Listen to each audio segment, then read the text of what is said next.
Yes, indeed. MFW 2016, Episode 1. Hi there, I'm Ross. It's our very first show of the 2016 season. Every week, of course, we hope to bring you all the latest news about Malaysian football right here, and I'm not alone. This week, we've got two roving reporters joining me. From 442, we've got Vijhay Vick. Hi, Ross, and hi, everyone. And from Malay Mail, Nicolas Anil. What's up, guys? Been a while. It has been a while. We did a whole season, of course, of Malaysian Football Weekly last season, and we hope to do that this season as well. Do follow us on Facebook. It's Malaysian Football Weekly. You can catch MSL highlights at www.allsports.net, and do check out our YouTube channel. It's All Sports Asia, space in between. All space sports space Asia. We're going to begin then with the AFC Cup. Let's start with Selangor. Selangor were in action on Tuesday night. They're based in Group E along with Ceres LaSalle of the Philippines. They drew 1-1 with them away. 2-2, beg your pardon, away. They were lucky to escape. They were lucky to escape. Also in Group E, Sheikh Jamal of Bangladesh and Tampines Rovers of Singapore. Tuesday night at Selayang, Selangor 0, Tampines 1. Vijay, you were at the game. Oh, yeah, I was. And honestly, I think the better team won. Looking at the lineup that Zainal put out, our first impression was, what's happening? Yeah, we understand that a lot of players were tired, but you don't change that many players. That's it. So, one game. It's a big game as well. So, fresh from their exit from the FA Cup, Nick, Zainal's gone in, 6 or 7 changes? I think three changes in the back, a couple in midfield, and really the players which came in, like Bunyamin Omar, and also Hafiz Kamal was really lethargic. Even Saiful Slamat as well, practically a passenger, as you said. I totally agree with that. Okay, forgive me. 4 games into the season, we've had 2 rounds of the FA Cup, of which they knocked out on in the second round. 2 rounds of the AFC Cup. They tired? They're very tired. I was at training the day before, and the place looked so languid. Just walking in. Training starts at 5 o'clock. They're walking in at 5:15. You could see that they're dragging their feet, and I think the fixtures never really helped them as well. Selangor having to play 6 games away from home because the Shah Alam Stadium is closed for upgrading works. In fact, they had a 30-hour transit when they played Ceres, so that is really beginning to take a toll on the team. Zainal, he big money, right, for him to come to Selangor from Pahang. So he's expected to win the league this season. I know that they're top at the moment. We'll talk about the MSL later, but AFC Cup, they're expected to do quite well as well, right? Well, he's got to win something at least, because you look at last season, the squad they had, and Mehmet won the FA Cup. The Malaysia Cup. And you've got a lot of reinforcements this year. The likes of Khairul Hassan has come in, who can rotate with Nur Azlan. That has been happening. Then you've got Rasmanin, you've got Hafiz Kamal, Gopinathan on the wings, and then you've got 2 new strikers. Everyone's been saying of the depth of the squad, but if you really look closely, they don't really have much depth in central midfield. Yeah, I can't think of anyone else apart from Nazmi and Hafiz Kamal playing in central midfield and actually dominating opponents. Yeah, he's got very limited options, and not forgetting that Selangor management and also the fans are very demanding bunch. We all know what happened to Mehmet last year, the Malaysia Cup. Not enough. It's not enough. Nothing is big enough for them. So the fans would turn on you if results don't go their way after 2 or 3 games. So Zainal has got a lot on his plate, and he has to find a way to balance the squad and to rotate the squad and get the best result. Indeed. Take nothing away from Tampines. Sundramuthi actually left star signing Jermaine Pennant on the bench. Billy Mehmet wasn't used. Fazrul Nawas redeemed himself. Oh, yeah. He can now walk in Selayang proud and tall. The moment he scored the goal, he went to the corner flag and kissed the ground, and we were wondering why. And only like a few minutes later, we realised, hey, this is the first time he's playing at Selayang since his career almost ended in 2013. Anyway, for Selangor, what it means is 2 games played in Group E. They are third of 4 teams. Tampines Rovers with a 100% record, 2 wins out of 2. In the other Group E match, Sheikh Jamal of Bangladesh lost 2-0 at home to Ceres LaSalle of the Philippines. Next up for Selangor, away in Bangladesh. I mean, must win, have to win, must win big. Yeah, they have to win it. I don't see either way. Looking at the table, they're already in third. They're 3 points behind number 2 and 5 points behind Tampines. And Tampines have won 2 games they're looking great. They're looking good to top the group. And I spoke to Sunam the other day, and he was saying that his team has played Sheikh Jamal in Singapore, and he was saying that he expects Sheikh Jamal to be a strong side in Bangladesh with the home support and all that. And even when they come here, I'm hoping the Selangor fans turn out. If not, you may have more away fans. I was actually surprised to see the stadium not filled at the Tampines game, knowing what a big causeway battle it is. And it was only Selayang Stadium. Exactly. Stadium. Yeah, sad. But anyway, maybe they knew the kind of slang.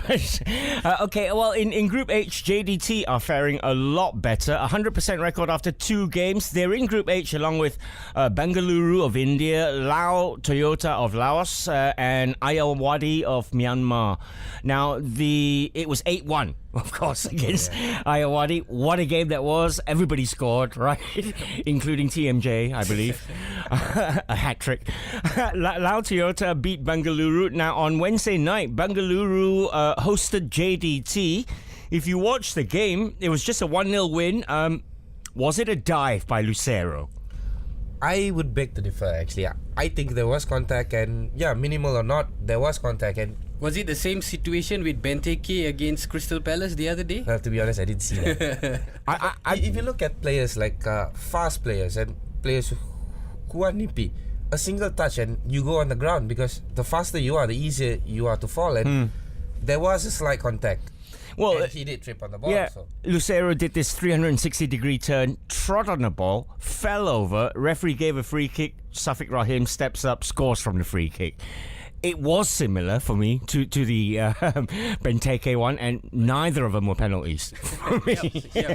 But still, nonetheless, a wonderful strike by Safiq Rahim, who has really come alive in this tournament after a hat-trick in the last game. But for me, the requirements for JDT would be to retain the AFC Cup. I think nothing less would be expected of them, having won the title last year, with the quality of their side and the amount of vision that the club has had, planning their own sports complex and having their youth academy. There's so many things going on. So JDT will be expected to at least make the final of the AFC Cup. And I think this could also be like a avenue for JDT to field some of the younger players, since they are really cruising the group right now. Are they going to sign Cristiano Ronaldo? Because I saw pictures of TMJ and... some talk might be wouldn't that be a coup?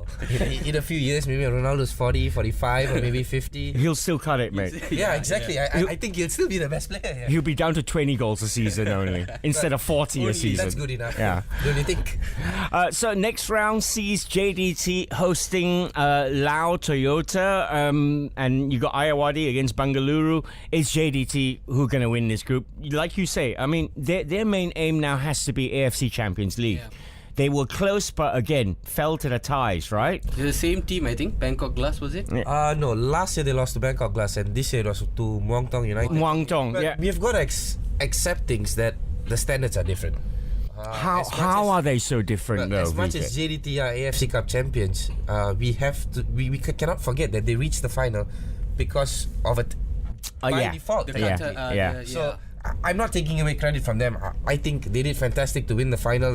Istiqlal were a better opponent on paper, but tactically, Mario Gomez's side did way better. But if you look at this year, can they reach the final again? I think reaching the semi-final would be an achievement already. Okay, excellent. Right, that's where we're going to leave it for part 1. When we come back, we'll take a look at the MSL. 4 rounds have been played so far, and we're going to preview the weekend's matches. Yeah, welcome back. Malaysian Football Weekly 2016. It's our first show of the brand new season. 4 rounds are already played in the MSL, and Selangor lead the way. 3 wins, 1 draw, 10 points. They're tied at the top, leading JDT by goals scored only. Let's talk about Selangor. We know they didn't do too well in the AFC Cup. They're tired. This weekend, they're away at Terengganu. Can Zainal G his troops up and get them firing again? Well, he rested a few players, so if he cannot get them up firing, then there's something fundamentally wrong with this Selangor side already, just so early in the season.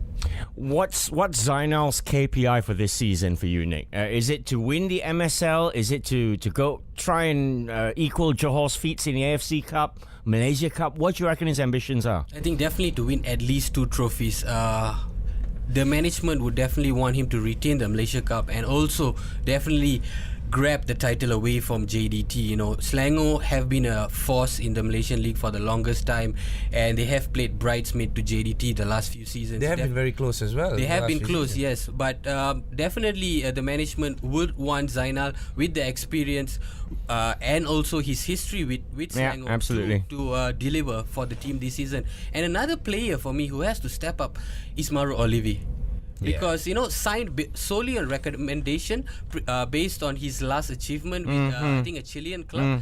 He has not shined for Selangor at all. And Zainal, I spoke to him the other day. He said one player whom he wants a better performance is Mfwtv. Mfwtv has been involved in a lot of build-up play and trying to set up his teammates, but he has not found the net. I think they need to get Ande out. You reckon? Yeah, because he's a waste as a foreign player. Well, he's a good player. He's as good as many Malaysian wingers. He's not used properly, maybe. Yeah, no, it's not just about that. He's as good as any Malaysian winger. But then again, as an import player, you need to be extraordinary. Okay. You can't just be as good as the Malaysian player. And what's the point of being an import player then? You only get 4 spots. Look at what JDT did to Sharil Ishak. Yeah. Right? It's basically in football, it's chop and change every time. Point, good point you make there. So Terengganu this weekend, Selangor's opponents. Terengganu are 5th. Out of their 4 games, they've won 2, they've lost 2. They'd be happy with mid-table this season, right? Looking at the squad, I think they shouldn't be happy with mid-table. They've got really a very compact squad, you know, with the likes of Kalang T, Isi Nakajima Farhan is still there, Hayo has come back, you got Sharbini at the back, Vincent Bikana. So with the team and also a good finish to the Super League last season, I really would have expected them to continue that performance. But I don't know, they've really made a sputtering start. Didn't help with management troubles, resting the coach. Mike Mulvey taking over. They've got to sort that out in the first place. I think Mike Mulvey is still yet to be accustomed to the team he has. So once he's fully accustomed and he knows the players, he can get them to perform because they have a squad capable of challenging for top 4. Okay, JDT find themselves in second spot, only trailing Selangor because they've scored 2 goals less. Same, +5 goal difference. JDT this weekend are away at PDRM. PDRM are 8th of the 12-team league. 1 win only for them. They've been weakened this season, PDRM, haven't they? Yeah, they lost a lot of... Exactly. If you look at last year, they were heavy on top. Very weak at the back. They still got Ali Ashfaq, though. They scored as many goals as they because conceded. Because of Rahman Traore. But if you look this season, they have a slightly more balanced squad. Yeah.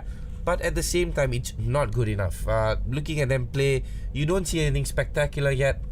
Well, Selangor were really poor, and that's why PDRM won. Yeah. Okay, that's Selangor top, JDT second. Felda United were early leaders in going into the first 2 weeks of the season. They find themselves third now, knocked out of the FA Cup by PKNS, and of course JDT beat them before that, but it was wins leading up to those 2 weeks beforehand.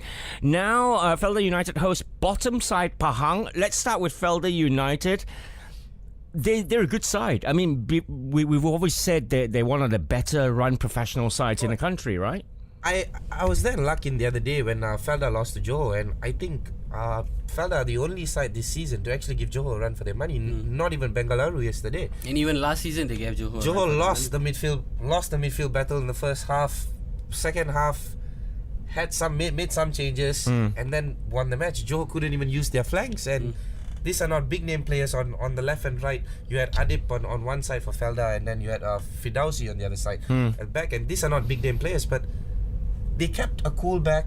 They dominated the midfield, and I wouldn't be surprised to see Felda in there at the end of the season going for the title. Well, if they can be consistent, of course. Absolutely. They could find themselves top after the weekend's games, of course, if Selangor and JDT slip up, because, I mean, their opponents this weekend, Pahang, taking on Felda. Pahang, Malaysia Cup champions just 2 seasons ago. Zainal brought them nearly everything, right? bottom, winless, 1 draw, 3 defeats. We know they've lost a lot of players. What I found surprising, talking to you before the podcast, Vic, they didn't get any money for hardly any of the players they lost. Well, that's the trend in Malaysian football. You see players sign 1-year contracts, 2-year contracts. That's criminal. At the end of the contract, they move on. It's changing slowly in the sense that you have teams offering players 3 years contract, but you still don't hear many cases of a transfer 2 years into your contract, and those things need to change. And Let's list the Pahang players missing this season, starting with the goalkeeper, Khairul Azhan. And at the back, you've got what? Rasman's away. Damien Stewart's off. David Stewart's gone. That's your central defence partnership there. In midfield, Hafiz Kamal's gone. Azidan's gone. Yep. Suren's gone. Azamuddin Alex is gone. Gopi is gone. That's your entire midfield gone. Up front, You've got probably the most important player in Pahang for the last 2 seasons, Dixon. so you're wondering why they're bottom at the moment. But I mean, it's a travesty. I mean, if they've learned something from this Pahang, they learn to tie players down to longer contracts, so they at least get something, right? When you lose the player. The thing about Pahang is, it was expected that they are going to struggle this year. You look at their squad. You've got some big name players there. Yeah, thanks. Some big name players. When I say big, I mean when they were at Harimau Muda, they were relatively good players, but they're young, and you need these players to be given time. Well, I feel they're definitely going to go down to the Premier League, and maybe that's where they'd actually stay on another season, get some games, and come back up. That's what the previous crop of Hafiz Kamal, Azidan, and all this, they went through the same process as well. Yeah. They were there for a long time. They went down to the Premier League. Sometimes really bad. Yeah, sometimes that's what you need. In their terms, it would be hitting rock bottom for them. I gotta agree with you on them being given time as well. Speaking to D. Sarindran, he said, when he made his debut in the first team, he was 22 or 23. Now most of the players playing in the Pahang squad, they are in their late teens. So that says a lot about the team. Going into a big match, they're still raw. In front of a big crowd, they get the ball. Sometimes they are really nervous. So that sort of really influences the performance on the pitch as well. But credit to Ahmad Shahrudin Rosdi, he's tried to stick with the same team. He's trying to encourage playing ground football. He just doesn't have the resources to do so. Yeah. And I don't know how long Pahang can continue going on like this, because if it continues, they're destined for the drop. Yeah, and you got a feel for the fans, right? I mean, one season you're supporting Malaysia Cup champions. Fans apparently surrounded the Darul Makmur Stadium after the defeat to Sime Darby. I'm not surprised. Yeah, but that's Sime Darby, a team you should be beating no matter what. Yeah, absolutely. So, troubles for Pahang. Only 4 games into the season and looking bleak for them. Fourth at the moment, off the top, are Kedah. And they're going quite well, the promoted side this season. The champions of the Premier League last season. Fourth with 2 wins, 1 draw, 1 defeat. This weekend they're away at Sarawak. How do you see them going? Well, Sarawak's a tough place to go to. Exactly. The State Stadium in Kuching. It's very difficult to get a result. I remember a few years back, they were unbeaten there. This year, well, they've already lost once. New management as well. Yep. Yeah, I've got a lot of faith in Rajagopal, but I think this Sarawak side is not as strong as the other sides. But he's had a season more or less to look at the side he wants. And on paper, I think they have a pretty decent squad. Yeah, but you look at players like Guru and Sharul Azwari. These are players who are coming back from long-term injuries who have been out for a very long time. Guru was what? He has had 2 ACL injuries maybe, and he hasn't really been playing for Selangor as well. So he needs a lot of time, and given time, maybe they may be a force to be reckoned with. Well, looking at Rajagopal's development track record, I'm sure the Sarawak management has got faith in him. Yeah, that's what he has said as well. I think following the defeat at Selangor, some of the reporters asked him, with all the coaches being rested, the trend starting since last season, he said, I am not afraid of my position because the management didn't set a target, and I think they have faith in him. It's just that on Rajagopal's part, being away for such a long time, there may be some sort of elements of rustiness. Okay. He just needs to get back in the game. So I think a couple of games we could see Sarawak just slowly ease ease up the table. And they're there or thereabouts at the moment. For Kedah, Tan Cheng Ho, well, this season can only be a plus, right? I mean, if he carries on... Well, it's been good and they're playing fantastic football. Exactly. They haven't changed much. They've kept the core of the team. They're playing football, as in they're moving the ball on the ground more than any other team apart from Johor. And maybe Felda. Okay. One of the reasons I think for that is because Cheng Ho managed to keep a lot of his players from last season. When National Under-22 coach Frank Bernhard took over the team, he had drafted 5 or 6 of the Kedah players from the team to the national squad, and then the decision was reversed and players returned to their club. So with Cheng Ho having the majority of his team, I think he's just gone on with the same approach, and he's just been a very grounded coach for me, doesn't like the spotlight too much, just wants to get on with the job, and he tells the players the same thing, and that's how they've been just going on with their job and getting good results against Kelantan. Absolutely, twice they beat them, knocked them out of the FA Cup as well. So it'll be interesting to see how Kedah play against a team which they cannot move the ball. They cannot move the ball as freely as they usually do. You look at the FA Cup last year. Conway was amazing at the back. Yeah. Kedah simply had no answers. They couldn't do anything else because they had a style of football and they just stuck to it. And when it was not working, well, you never know. Tan Cheng Ho would have been working at the training ground on that for has been. Yeah. Well, they're going great at the moment. In fourth, we should round up our look at the MSL by talking about Penang first and then Kelantan maybe. Penang, second last season, promoted. We always said all last season we want Penang in the MSL. Love to go and see an away game, eat some char kway teow. Have you gone there yet? Not yet. Shall we soon? Yeah, we should. But they're looking good, right? They've got a pretty good side. They've got a decent side, I think.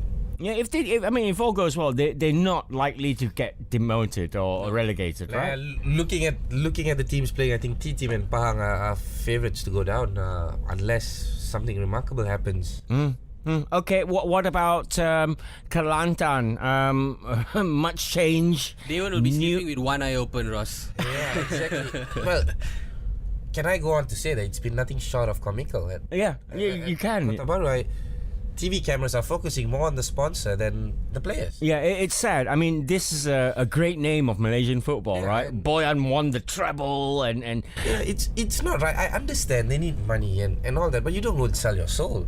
You don't put someone with no technical experience on the bench. Yeah, that's just not football. This is akin to a company that rears chickens and goes off to buy an English football club. Yeah, I think her influence, Datuk Sri Hazmiza, no disrespect to her, but she should have her capacity for the team should have just been financial and not wanting to sit on the bench and dictate matters, because we see her on the bench, but I'm sure she's also dictating matters in the dressing room as well, and that is really affecting the team. The players look like they want to impress her more than they want to impress the fans and play for themselves. It's sad, but I find people with the money in this country who want to put money into football clubs, they need to maybe look at other countries and see how the rich people do it, because you don't see Abramovich.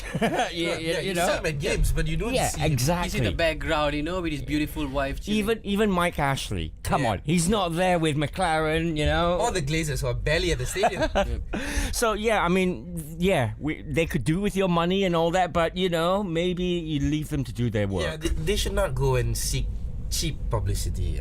Well, not really cheap if you look at the amount of money she's spending, but I think it's just for the sake of publicity and it's not doing Kelantan any good. Can they get relegated this year? No, they could be down there, 8th, 9th, 10th. Fighting for their lives. On paper, they have a squad really to challenge for the title, but... I don't think so. You don't think so? Not at the moment at least, but if someone can get them clicking together... Well, they need a stronger back four. Players which are more reputable and players who are basically more responsible at the back and all that. They need a better back four, and because I feel Khairul Fahmi is not getting the best protection possible. Okay, Friday night then, Terengganu versus Selangor. Saturday you've got Sarawak Kedah, Felda Pahang, Kelantan Penang, and then Sunday 2 matches, Perak versus T-Team and PDRM against JDT. That wraps up our look at the MSL. Short break, we'll be back with the Malaysian Premier League. Welcome back. It's Ross along with Vijay from 442 and Nicolas Anil from Malay Mail. We hope to be here every week bringing you all the latest on Malaysian football. In our final part then, we're going to look at the Malaysian Premier League. 4 rounds played in the MPL as well. KL are top of the tree. Played 4, won 3, drawn 1, undefeated. We all laughed at KL when they were relegated because they were a sorry sight. But this is how KL should be. Topping tables or near the top.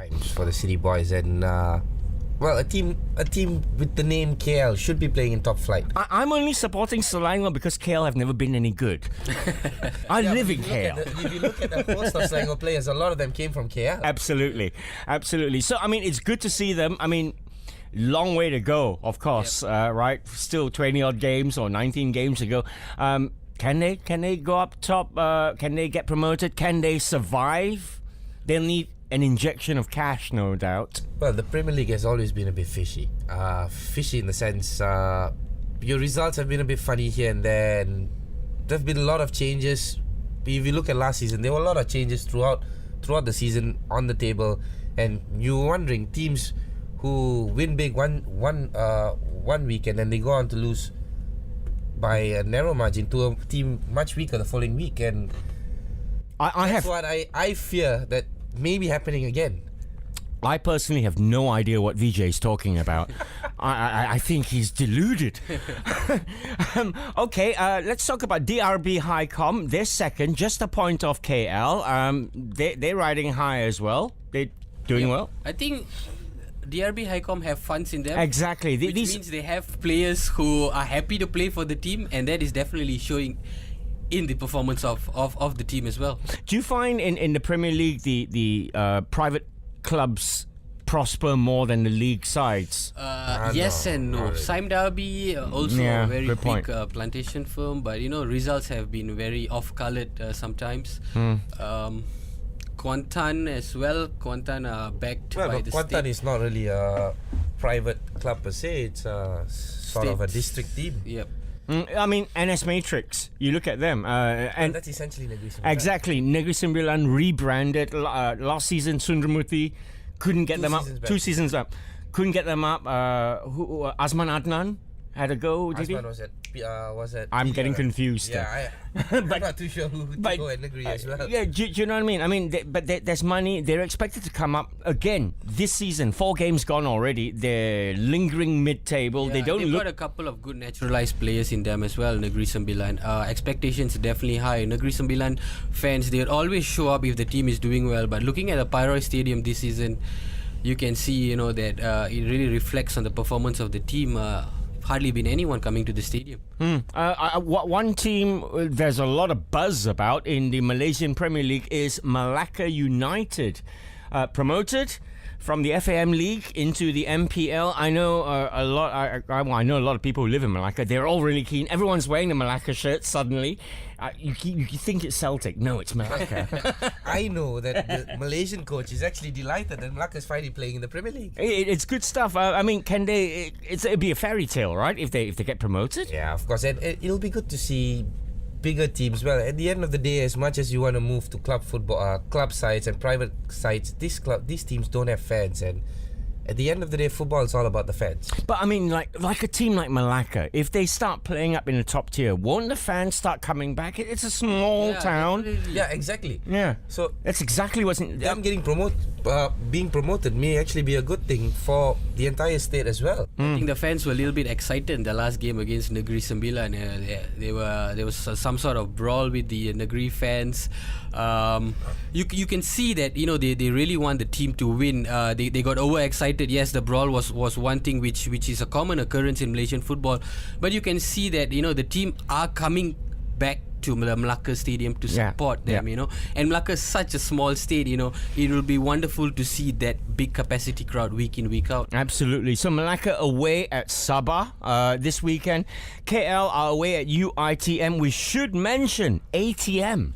Once upon a time, millionaires club, they had all the top strikers, all the big players. Now they're languishing bottom of the MPL. Yeah, they're shooing for the drop, Ross.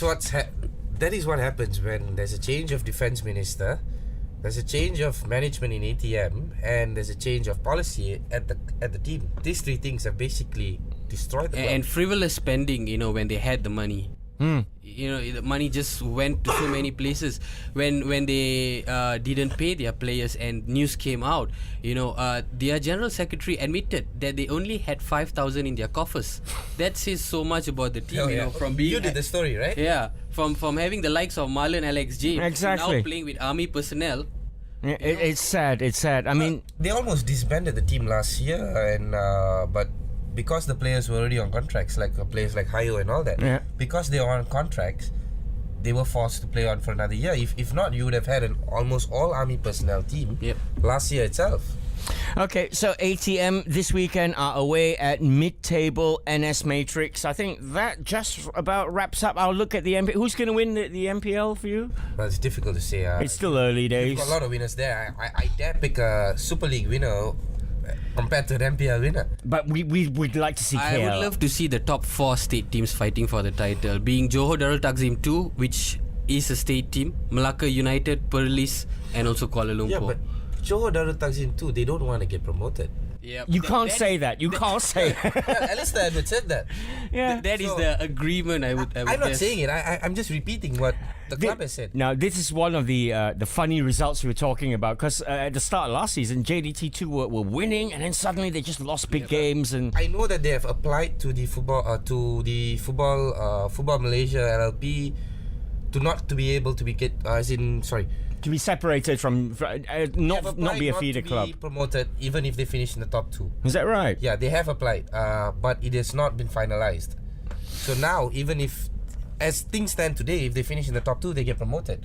But if it's finalized, then they can go on and win the league and still not get promoted, which that will be fair. But them coming out to say no, you don't want to get, as in you won't get promoted, it's not really right. No, it's not right. Only in Malaysia can this happen. Only in Malaysia. Right, that's it. We're out of time. So I'm going to say many thanks to Vijhay Vick from 442. Thanks, Ross. And and many thanks to Nicolas Anil from Malay Mail. Thank you, guys. And thank you for joining us. Do join us again next week. Bye now.